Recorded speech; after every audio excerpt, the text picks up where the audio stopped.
Hello, and welcome to Live Coding Happy Hour. We are all happy to be here. Live Coding Happy Hour is the show where we try to build something on the Now platform. In our San Diego release season, we're using new San Diego features to build those things, and they are all non-practiced demos. So it's just we're trying to do something. We're doing it for the first time for the most part, and we're going to run into the same issues and do some troubleshooting. Just like any ServiceNow developer would do. Before we get into the show, we're going to do some introductions. So we will start with Earl. Hi, everyone. I am Earl Duque. I am a developer advocate here at ServiceNow. About 6 months into the position, about close to 5 years on the platform, mostly in higher ed, nonprofit stuff, bouncing around the UCs. I have the benefit today of driving today's content, so it's going to be wild. Josh?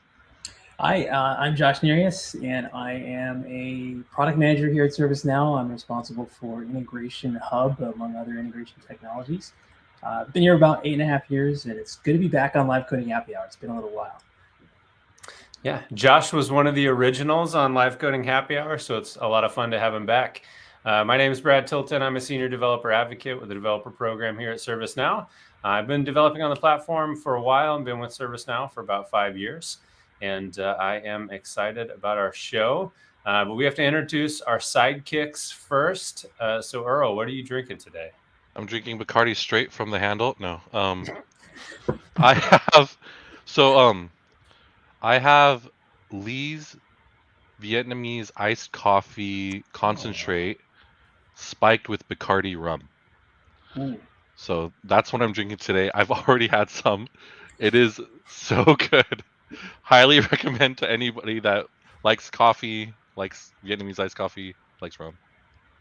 That's Right. delicious. Oh, I spiked it a lot. Josh?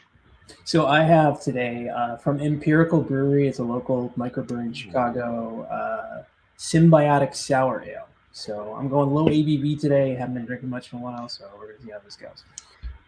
Nice. I actually have my backup beer because my first beer fell out of my car and exploded on the ground. But it should be all right. I have from, is it Deschutes? Whiskey Butt Porter. So it is a porter aged in whiskey barrels. So what was the thing you were going to drink? It was also from Deschutes, but it was a stout aged in whiskey barrel. I like stouts a little better than porters. So. Yeah, well, Earl, why don't you tell us what we're going to be doing today? So today it's going to be a little bit different on today's episode.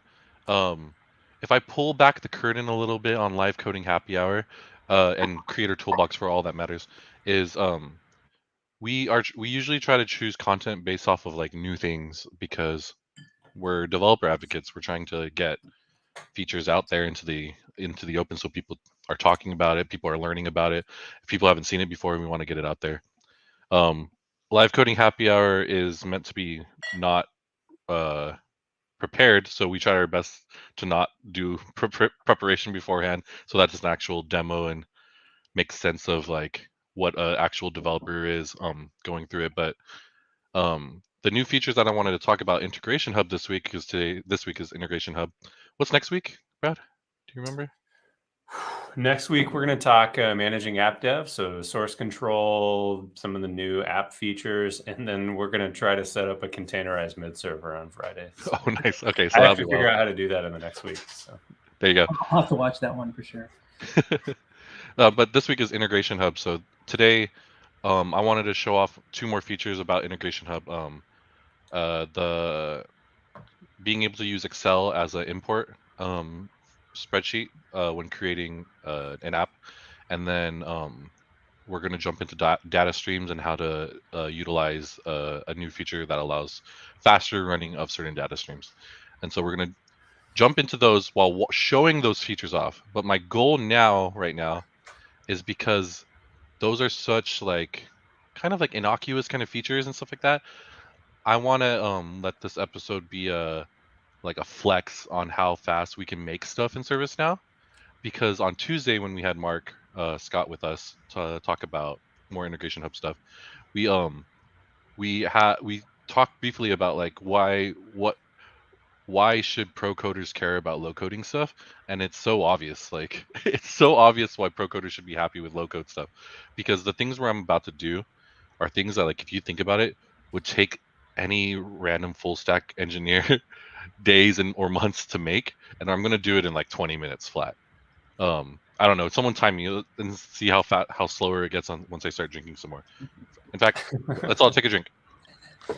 Cheers. all right. Cheers. Cheers to low code. Okay, so I have a fresh new San Diego instance.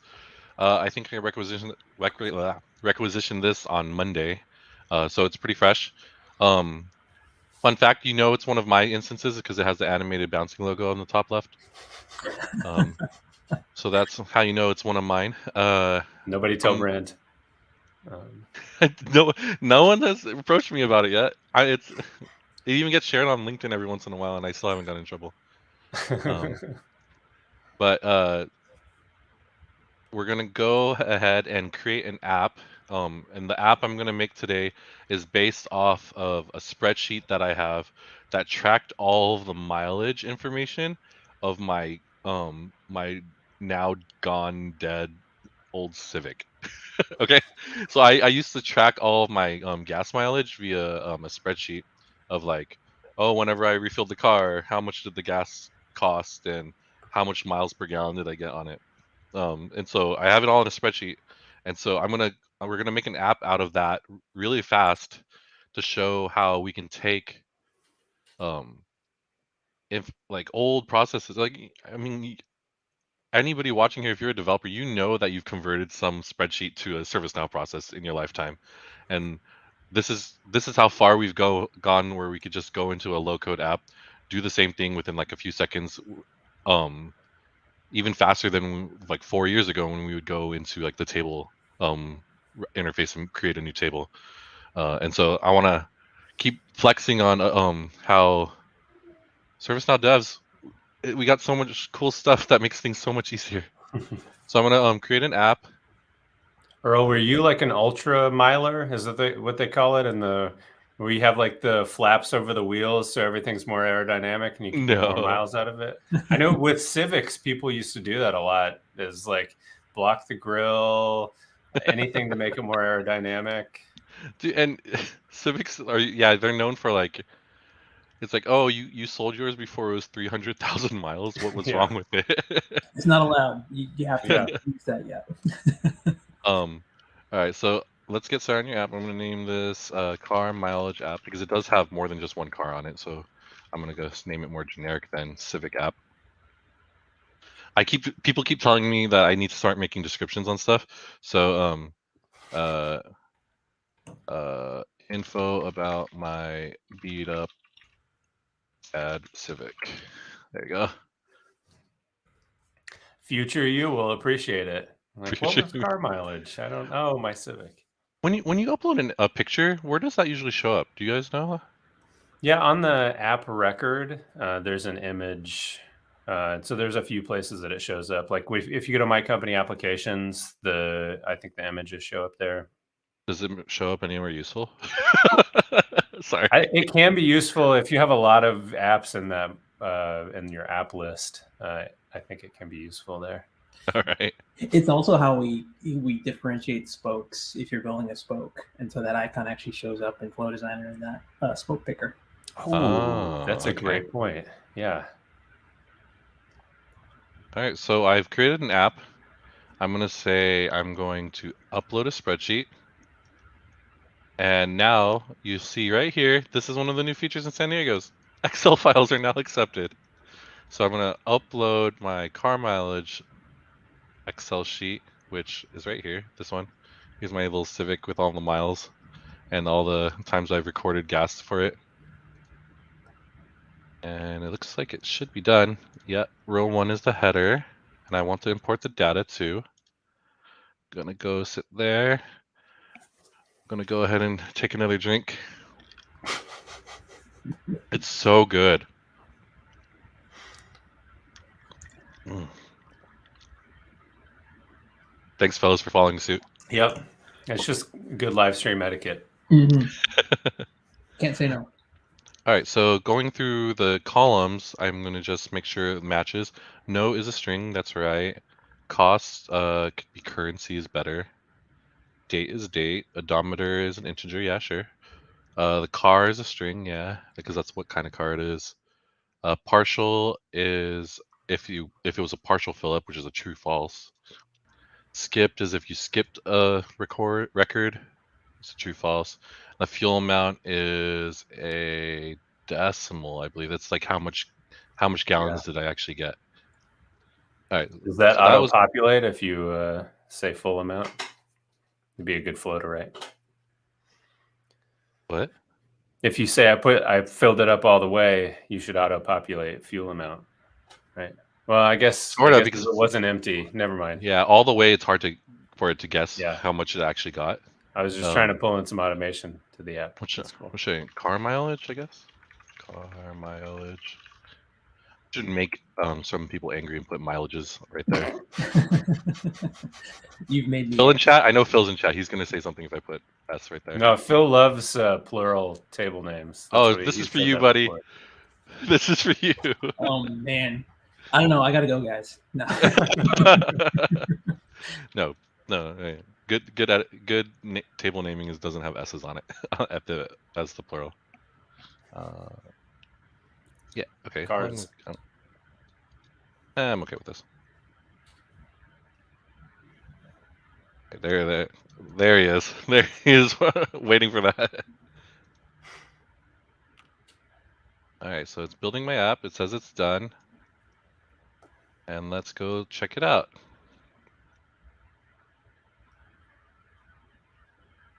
Yeah, there's all my stuff. How much? The tank is usually 11 gallons, so that's here's all my fill-ups. How much the odometer was when I did it, and then I guess I would just have to do some basic math to figure out the differences on them, or just plug them into a report.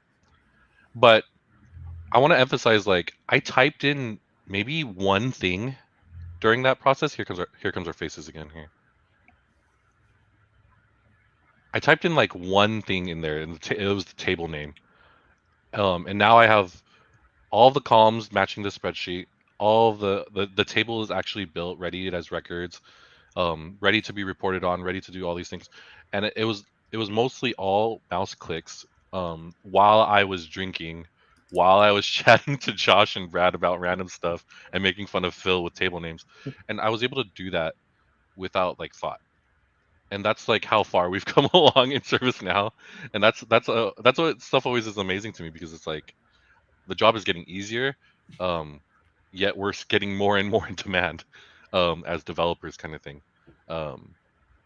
Yeah, I mean, everybody say you're a ServiceNow developer on LinkedIn and get ready for the spam.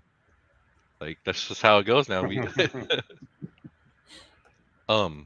mean, did I miss anything? Did I need to do anything else besides that, just to get an Excel sheet turned into a table on ServiceNow, ready to be add experiences to, like forms and reports and all that good stuff? I'm thinking. So one thing you might want to look at, so this is awesome when you want to go and just create a table from a spreadsheet like you did, and it's super fast and easy. We also added support in the new Integration Hub import user interface, which is sort of outside of App Engine Studio. It's available here as well.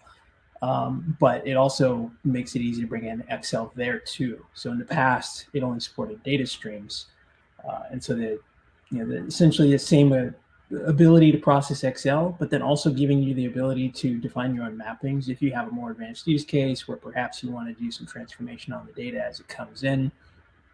That's also available and maybe something we should poke at. Yeah. Well, the next thing I wanted to do to show like how easy it is to set up certain things is, the next thing I wanted to do was for this app was to create a data stream for it so that anybody could call it easily. I'm just grabbing the table name real quick. Anybody could call it quickly using a data stream, and then I'll showcase another new feature that is in San Diego for it. But if Josh, if you know more, I mean, you do know more about this stuff than I do. Like, if you see where I could show off like what you just said and stuff like that, let me know. Yeah, so if you just type import in the left there, we should see there should be an option that just says Integration Hub. Yep, that very top one. And so this is the standalone user interface. And so we've been doing a lot of work on modernizing, simplifying import sets, making it really easy to create your own import sets. And so this Integration Hub import interface allows you to create those new import sets with that new UI, as well as the ability to now process Excel spreadsheets. So if you kind of walk through this, it should be fairly straightforward. Yeah, we're just doing this on the fly. We're going to see how it goes. Let's do it. It's a true live coding happy hour for sure. We're not even close to a script anymore. Wait, I have a spoke here already. Oh, I know that's different things. So if you choose file, does that can be an Excel file? Yeah. So now there it is. The new support for Excel comes in, and so if you were to go and pick that same spreadsheet, you kind of see how this starts to play out. One thing you can do is throw those. Is it 0 or is it 1? They're 1 index, I believe. So do 1 and 1 on that. Okay. And then up at the top, do the load source structure. So this will go out there. It'll take a look at that spreadsheet. It'll pull the structure in. Yeah, Sam is right. It does kind of look like Playbook. Yeah, it's kind of similar. So what we're really trying to do is start to unify the experience of integrations across process automation, which is what you really have with Flow Designer and a lot of the spokes, and start to bring a lot of that same functionality and look and feel and simplicity into handling imports. So now if you were to pick that same target table just for curiosity. The one I made earlier, right? Yeah, exactly. Car mileages, I think is what it was. Oh, that's right. No, I deleted that. I know, just kidding. Yeah, so now if you open this thing up, what you actually have here is the new mapping interface where on the right-hand side, you've got all your columns, and then on the left-hand side, you've got all of your source data. You can also just drag those pills from the left to the right. And yeah, so the original Excel import we did is great if you want to create a table and quickly populate it with stuff. But for any like real app you have, you're probably going to have to continually populate it with data. You may get an Excel from somebody once a week or once a month, and you've got to populate that, more than just the original time. So this lets you, this is basically like import sets, except in a way easier to use interface than the old import set interface. And I mean, I'm pretty sure the old import set interface, you still pretty much have to have like some sort of admin type role to where you can import into any table. So yeah, this is a nice step in the next direction. Exactly. And the other thing to note here is if anyone's familiar with RTE or the Robust Transform Engine, this is a high performance transform engine in the platform that was released a number of releases ago. You might have experienced before that the user interface for that's not very easy. And this is the new way to interact with that Robust Transform Engine. So it's going through that new high performance underlying architecture, and it's able to process a lot of data. The other thing, if you haven't, is if you click on one of those FX buttons on the pills, you can do data transformations here right in line. And so it's super easy to, apply those codeless transforms where in the past you would have been in there writing some script. Nice. So Phil asks, like, where can the Excel come from in this case? Like, can it come from attachments? Could you, if somebody's emailed ServiceNow and it became an attachment to a record, can we automate taking that Excel and importing it? Yeah, so at the moment, it's from attachments, and we will continue in upcoming releases to expand the ability to retrieve those. But at the moment, it's I believe primarily from attachments. Yeah, I mean that seems like pretty much the primary use case, right? Most things you send into ServiceNow end up as an attachment somewhere if it's not a record. Right. And with that said, as you know, with the ServiceNow platform, everything is extremely flexible. And so if you need to write a script that moves an attachment onto the data source before it runs, that's certainly something you could do, but we'll continue to make that more of a first-class experience. Yeah. Real quick question. For the mapping part, match. What is that? Was it meant to be like this? Is that coalesce? Yep, match is coalesce. And so, okay. And for anyone who's not familiar with coalesce, I don't have any coalesce fields on here, so I'm just going to unlock them. Maybe. Oh yeah, because every time you'd probably want a new entry.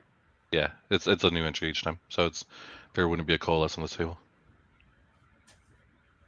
Coalesce is like if you have a unique identifier that you want to match against on the original imports, that's what you would mark as the match. Exactly. Ooh, can it come from the Google Sheets spoke? That's a good question. I bet you could take it from the Google Sheets spoke and then like rewrite it as a file in Flight and then just attach it. That's a good question. The other thing to note is that the first, if you go back to your source configuration for a moment and go to the picker, the spokes down below is going to be a list of all the spokes that have data streams in them. So if there's an existing spoke today that has a data stream, I don't know off the top of my head how Google Sheets is structured, but that will become available here, and that really unlocks the ability to get data from spokes in your instance. Let's build a data stream for this new table. Cool. All right, so I'm gonna build a data stream. Remind me, I think it's like enterprise customers for Integration Hub. Okay. Yeah. Action name. We're gonna do a simple one. We're gonna say get all records. Describe it gets all records. Come on. Notation. Hi. Nice. For a mixture of best practices and not best practices. All right, so I'm in a. So I'm going to the request is going to. I'm going to use the table API here, which I think it's probably easiest if I just use Rest Explorer real quick. That's where I always go. I'm going to go to Rest Explorer, wait for it to load, and pick my car mileage table. So we do have a couple of questions on the import functionality around if they're still if you're still able to use the transform maps and like on start, on before, on after, and I believe it's a totally separate functionality, right, Josh? The imports. Right. Yeah. So the imports, the new Integration Hub imports, is not directly on top of the existing transform maps. It's more aligned to that robust transform engine. We are going to continue to increase the number of use cases that you can support in upcoming releases. We don't yet have support for script. We wanted to really focus on the codeless experience first and make sure that we started to round out a lot of the things. Instead of just saying, hey, here's a script box, have at it. Let's really get into what are the things that you do the most so that you don't have to worry about script to begin with. And so that's where you'll see those transform functions, the codeless transforms, and things like simpler reconciliation with the match instead of coalesce and so on and so forth. But we do have big plans. Nice. I want to give an update. I'm pretty sure I didn't mix my drink, so I'm pretty sure all of the rum was on top. and I think I just drank it all. Nice. Because the coffee is getting stronger, which means I have a lot. I think I've not paced myself right, so I've top-heavied this episode with the alcohol. And so what you're saying is it's all downhill from here. Like, Yeah. It's gonna get good. All right. Data streams. Data streams. Let's get in. Data streams. Okay. I So always say data, but I don't know what the right thing is. So I jumped in and I said in my data stream, I'm gonna say it's a REST step. Usually you want to define a connection in the platform view and then bring it in here. But I'm gonna do it in line one so that we can see what's happening right here. So here's the table API. I have a credential of my information already, so that's what the authorization parameter is. And then yeah, get is fine. All right, now so parsing, my favorite. There's only one choice for each, so you have to do them. I think on a year ago, a live coding happy hour, Chuck said the same exact thing when he was doing data streams. He was like, "Why is there only one option? What's the?" Maybe that's a roadmap thing they're revealing. It's still the same, so it's still there. All right, so we have both. The UI does jump out at me there that there's too many words and they don't get spaced out enough. Right here. There's some designer in our design org that is cringing. Yeah, that is not fantastic. Okay, let's see if I can make it worse. There we go. Yeah, it actually hasn't changed, I think. It didn't change. It actually zoomed in properly. Yeah. I'm proud of this interface. Good job.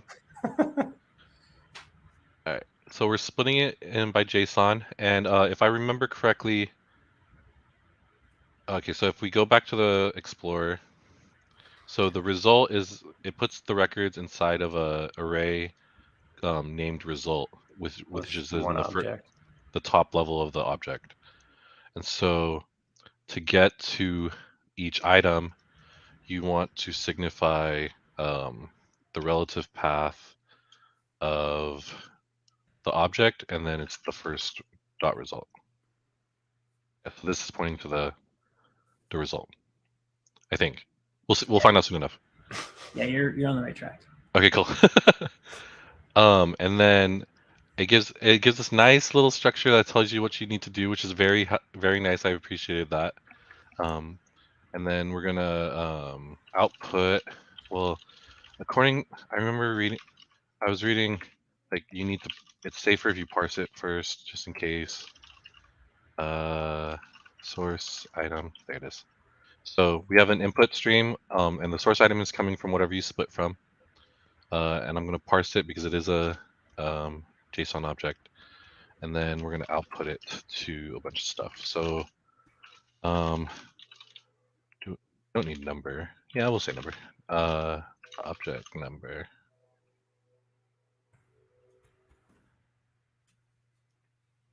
Yeah. And then the next thing, what was all the things on our table? I already forgot. So we'll just say the car. No, we'll say the odometer and the fuel amount and the cost.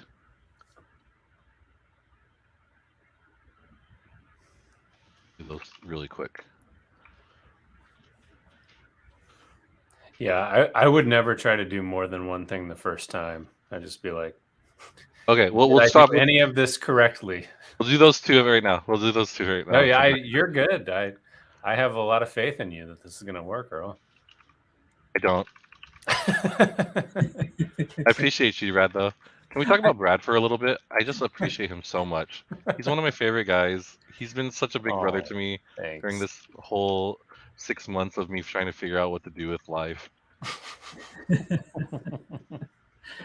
I ever tell you that I become a friendly drinker? I'm a friendly drinker, and then I turn into a sleepy drinker. So you're gonna get the whole gamut of Earl's personalities right here. Hopefully, we've got it. We're good for the next half hour. Hopefully.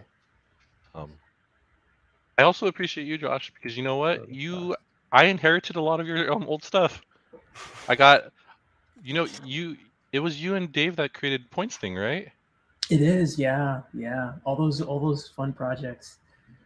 We Points started thing. back when. All you thousands of people that use SNDev Slack workspace. The points thing was Josh and Dave's baby. They created it. If you ever contribute to the one that's actually running the repository, the parent of that one is Josh's. It's still attached to Josh's repository. That's how Oh, that's OG cool. it is. I didn't even realize that. Yeah. Because nobody sends you pull requests because it only goes up to that level. It's always scary when somebody says, "I inherited this thing that you built." I'm always like, "Whoops." No, but this is a good thing. This is a good thing. No, yeah, I'm happy that it ended up well. Well, and I mean, while we're spreading the appreciation, I gotta give it back to you guys because you've taken Live Coding Happy Hour and it's grown and it's awesome. Well, thanks. I'm trying to remember everything I did. Yeah, I think like it was super just smiley right now. There you go. Odometer. Yeah. And while you're typing this out, for anyone who's not spent as much time with the data stream actions, really what he's doing here is setting up the structure of what the action will return so that the script will actually have a place to put that data. Did I not say that? I'm sorry.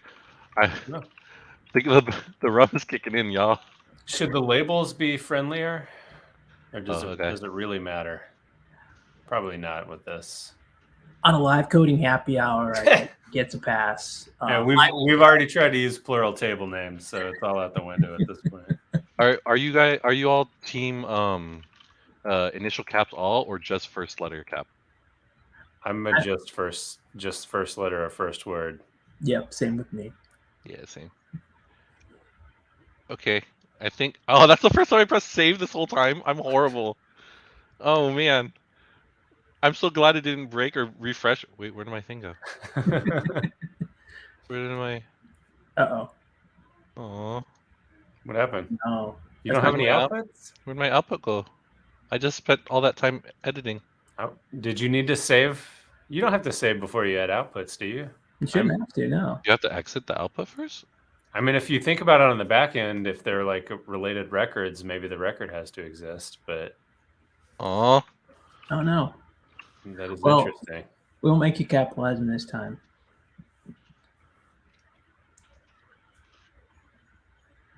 I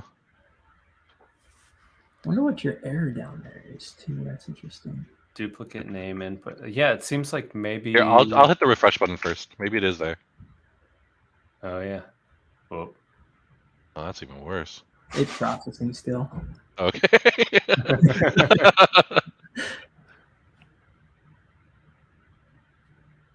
Oh, it didn't save it. Weird. All right. I think it said that duplicate name thing when I put item because I already had one. Did we have to? Oh yeah, maybe. Just get it done. I'm gonna. Now I want to try to reproduce and see what happened there. Yeah, I'm curious. At least we have video evidence. That's right. Josh has already sent the stream to the dev team. Yeah, talk to the product manager for this thing.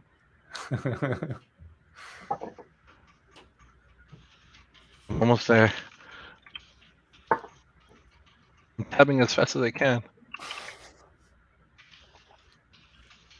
Okay. So I'm gonna say exit. Okay, is that right? Wait. Yeah. And then try see if that'll save. Wait, I thought it outputs it to that automatically. So you don't need to actually populate the outputs at this point. At this point, the script will do all of that. That's what I thought. Okay, thank you for clarifying that. I was about to click on more buttons. All right, do you think this will work? Right. They're still there. Oh, we got an end. Oh, it's green. Hey, there it is. Look at all the stuff. Oh man! Wow. Look at that. Okay, that hats off to you. Hey, everyone drink. Yeah. Everyone drink. Celebratory. Yeah. I also have that one Asian gene where I get really red. So if I'm getting redder, then that's because I think it's actually like I'm slightly allergic to alcohol. I think that's what it's supposed to be. Interesting. Yeah, I don't know. I just, you guys are so. I love you guys. This is great.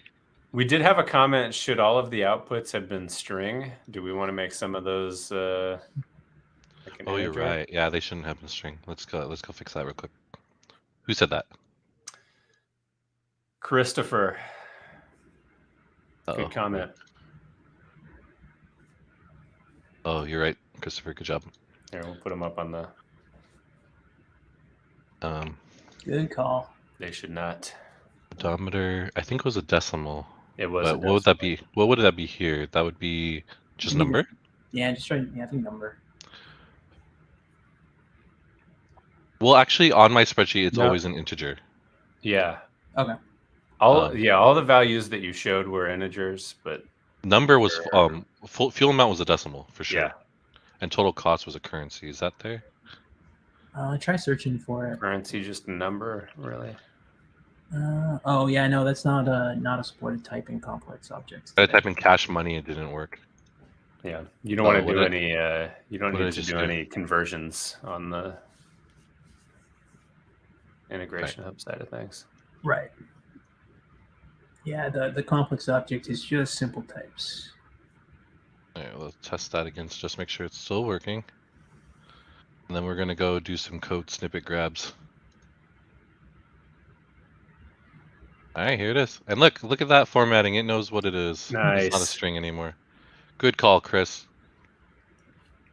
All right, so now we have a data stream. I'm gonna go bounce back to my action, and I'm gonna publish it.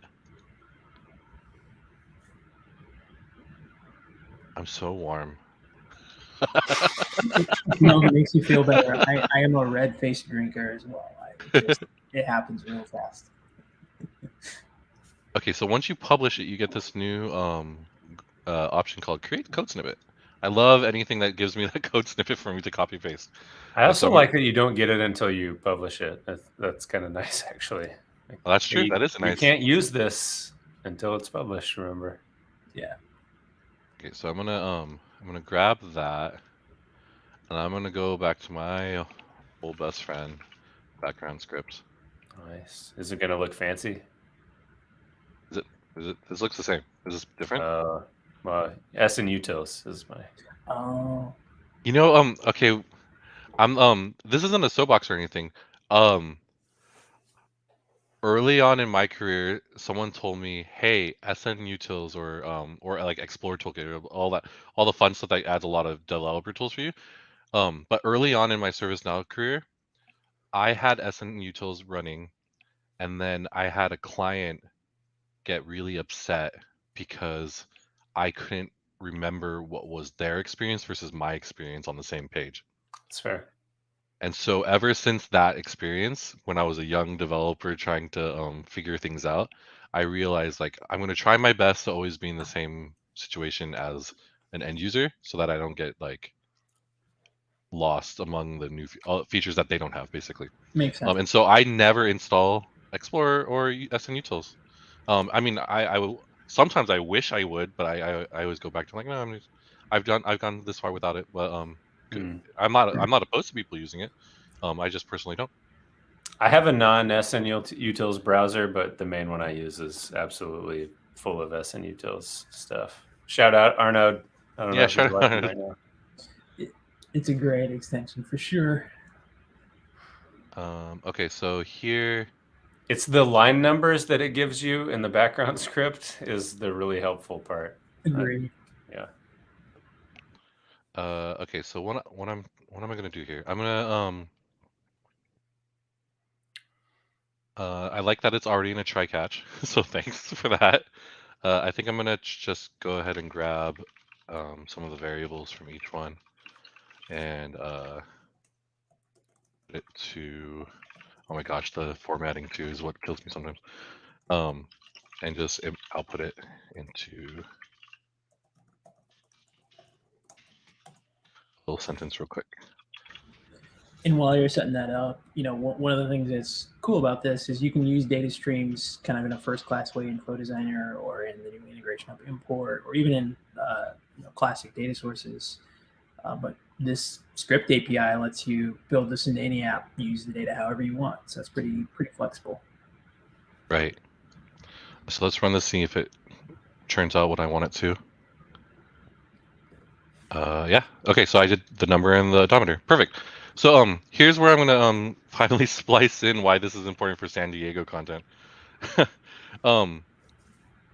So you'll see when I access this data stream, I was able to get all the objects in it, and I'm parsing it to show each record plus its odometer right now. So nothing's fancy until I make it prettier.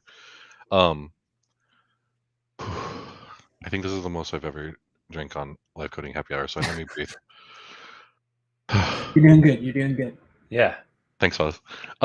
Your stuff is all working right now, and we have 20 minutes left, and it's all worked. So oh my gosh, is that the trick? Better than I've done before. Is that my trick? I need to be drinking more to get good code out. All right. Yeah. Okay. So, when this data stream and the ability to call set up a flow runner, basically to go get a data stream and let you utilize it in any way you want. Like you get to build a data stream that puts out whatever exactly things you need to put out, and then you just give that to other developers or other resources that are going to consume it. One you can't control is necessarily how many times it's being used and how often it's being used and how often it's running. If especially in a larger delegated development situation. And so when this originally came out, you'll notice up here a lot of things happen whenever you call it. So that's well, I'll be more accurate and rerun it because some of those were scope privileges. So let me run this again. Okay, here's a better look at it. So here's like it created 3 JSON chunks and then deleted them. It created a context, which if I go to Flow Designer and go to executions, you'll see the times I've run it. So here's 4 records, and if I go back and run it again, if I refresh this, it should be 5 records. There it is. So you can actually go into each of these.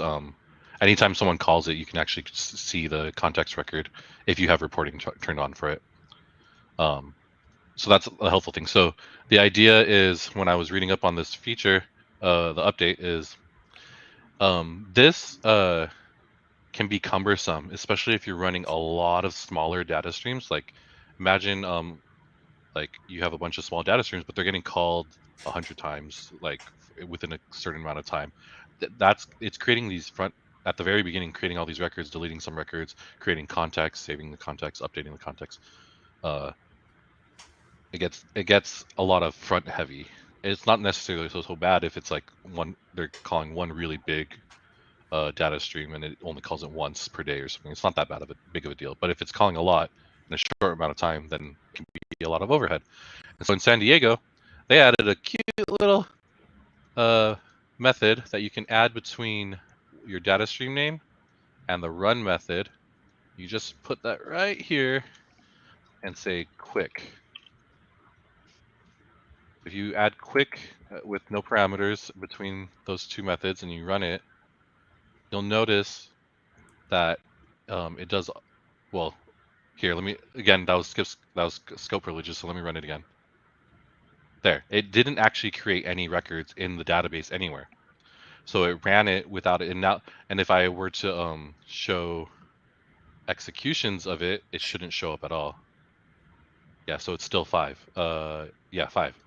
So it's not even creating the execution record of it. So if you have the problem of a lot of data streams are slowing down your instance or creating a lot of overhead, that might be an option for you to you just lose the debugging part of it. But if you know it's for sure bet, then that .quick thing will save you some time. And I think Josh, do you remember the percentage times from that they reported when they said this feature? Like I think it's like 25% faster for if you have a lot of smaller data streams being run. It's like 25% less time. Yeah, it sounds roughly correct. I don't know commit on that number, but that sounds in the ballpark. And really, one of the use cases that's come up with this is, imagine you want to get a bunch of software off of computers. And the first thing you do is you get a data stream full of computers. And the computers all come back, and then you say, hey, for each computer, I want to get all the software on that computer. So that's another data stream to get the software. And so you can imagine this scenario where you're looping through data stream A, and then for every result in data stream A, you're actually Another executing data stream. data stream B. And so you might execute 10,000, 100,000 data streams. And as you might know, inserting records into the database is one of the most expensive operations that there is.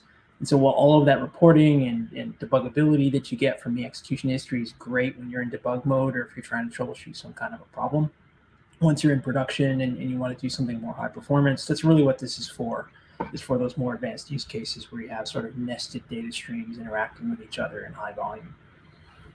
So how's this, we introduced, I think in Rome, the ability to change the debug levels of Flow Designer.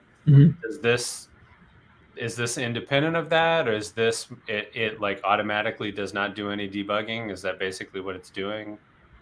Yeah, essentially. And so the levels themselves are levels on top of, so if reporting's off, you still have a context record that gets written. So there's some history that this thing occurred. And then the levels are on top of that. So on top of the context record, how much detail are we, all of the steps, are we going all the way down to the individual, each individual thing inside the data stream? And whereas Quick just says, turn it all off. I know I don't need any of this, turn it off. The other thing to mention there is because of the structure of the Flow Runner APIs, it's a builder style pattern, which means you can sort of conditionally add things or add methods. So for example, you could have an if condition that says, if debugging property is true, append the Quick method call to your code. So now you can sort of make this data driven and have a system property that turns Quick mode on or off and have that control, how your code is executed. Nice. That's really interesting. I was kind of wondering how they work together. So it sounds like they're kind of independent. You use Quick and it kind of bypasses all of the other debugging things, no matter what you have them set up. It does, yeah. And I think there's kind of an assumption there that if you know you need a quick use case, this is something that's high performance, you also need to do a little bit of additional, thinking about how do you want to implement that? How do you want to make sure that if you, like, say you have a production problem, you want to see what the results are, how do you actually turn Quick off? Because sometimes you need it off. But yeah, it adds options and just makes it more flexible. Yeah, so there is a chat going on. Josh, you responded to a little bit, but it seems like the question is really like, I want functionality that shows me, hey, if somebody makes a change to Flow Designer Integration Hub, can I look at the change in the previous version and compare them? Which we don't have. Did we have that for workflow? I don't even remember whether you could do that in workflow. Not very. Yeah, I don't believe you could, and if you could, I don't think it was very good. Probably not. Yeah. So yeah, I mean, there are some thoughts around the future there. What I would say is, in the short term, we very much Integration Hub and Flow Designer are part of the broader platform ecosystem, and so we leverage source control and Git, so you can use things like tags and branches. I also believe you can do selective commits, so you can pick the files you actually want to commit. And so if you're like, hey, I'm just doing a data stream and I don't want to commit all this other stuff, you can do that. Yeah.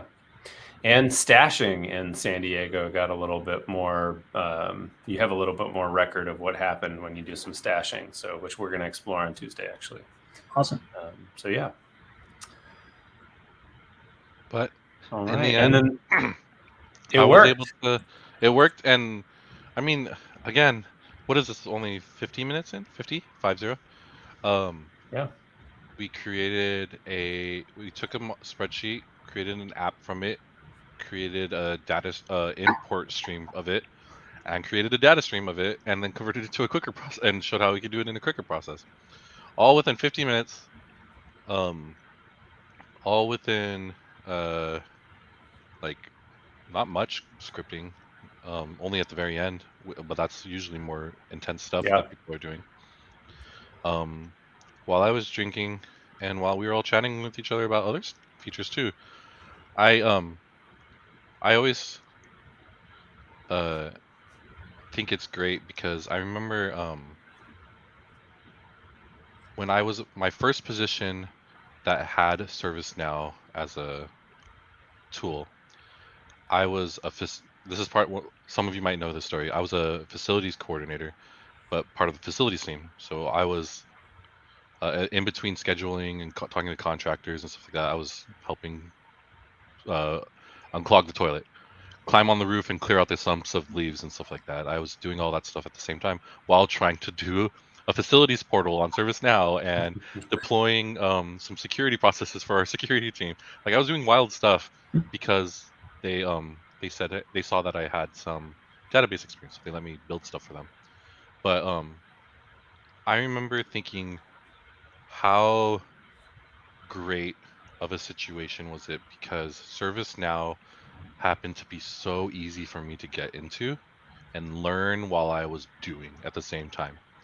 And if I think about like who I was only 4.5, 5 years ago or something like that, in between like putting furniture together for one team and then scrubbing the toilet for right after, and then learning ServiceNow on the side, like my life has completely changed ever since then. Like all the positions I've had before now and where I am now is just like, oh man, 5 years. Like people ask, like, where do you think you will be 5 years ago? Oh, in 5 years. If you asked me that 5 years ago, no way would I have known any of this stuff. But That's now I think about it now in San Diego and how many releases since then. I think I joined during Helsinki days, and now we're in San Diego. Like that barrier to entry is getting smaller and smaller and smaller. And I have I put that out there for my friends, like, yo, like, if you want to learn service now, just come talk to me. I'll sit there and I'll train you, because I don't think it will take very long, and I might be able to change your life because it changed mine. pretty incredible. Yeah. That's my sentimental 2 cents. I get like it's all sentimental, and it's just no, like my life has changed a lot since learning service now, and I have a lot to thank for it, and I have a lot of people to thank for it along the way too, from meeting random people at Knowledge, which is what got I went to a conference and I went and randomly talked to a random person 2 tables across that was for breakfast, and that's the person that gave me my first ServiceNow job. I do miss that from Knowledge for sure, and meetups. Although developer meetups are happening, so if you are, I don't know, if you live on Earth, go find your closest developer meetup, and maybe there is one within driving distance to you. Do we have a short link for meetups? Yeah, it's devlink.sn/meetup. Devlink or meetups. /meetup or meetups. I think they both work actually, and then they go to 2 different places. It's not a big deal. If you're itching for that in-person interaction that we've all been starved from for the past couple of years, meetups are starting to happen again. More information about Knowledge is coming through the pipeline. We're not going to say anything about that. We don't know enough information right now about it, but more information about that's coming out. But meetups are happening. People are getting to see each other. If you that's a great place to network. I've started going to a bunch of around the country too, and it's fun meeting everybody there. Other San Diego content can be found at devlink.sn/San Diego. Any other announcements from you two?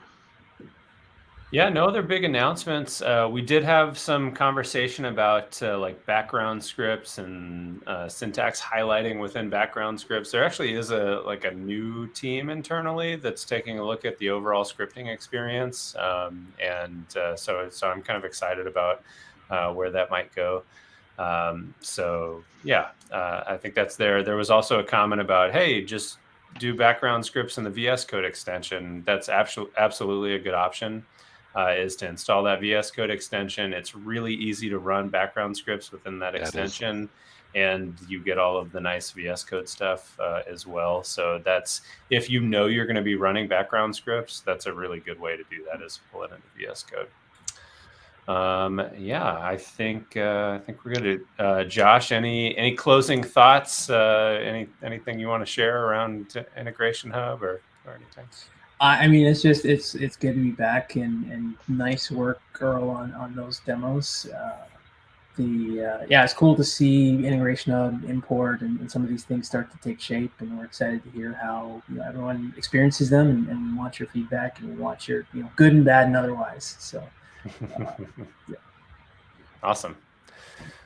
All right. Well, I think we need to rate our drinks before we go. Earl, we have the success boost on there. What are you going to rate it? If it's a success boost, it's a clear 5. It's a clear 5. Nice. Yeah. All right. So the Symbiotic Sour Ale, it's a good solid 4. Nice. That's pretty solid then. Yeah, it's good. I'm also going to go 4 with the success point with the whiskey butter porter. It was okay. Now I'm going to drink water. I came prepared for that. Nice. All right. Well, again, we're in the midst of our San Diego season. We've got Creator Toolbox at 10 a.m. Central on Tuesday mornings, live coding happy hour at 3:30 p.m. Central on Friday afternoons. So we will be here every week. We've got a blog posting at least once a week. We have the Breakpoint podcast posting every other Wednesday, where Chuck will be interviewing people primarily around San Diego features. I don't remember what the next one is, but there will be one. So stay tuned. Again, devlink.sn/San Diego. That's all of our content all put together in a list for you. But thanks, everyone. Have a great weekend, and we'll see you next week. Bye, everybody. Bye. Bye.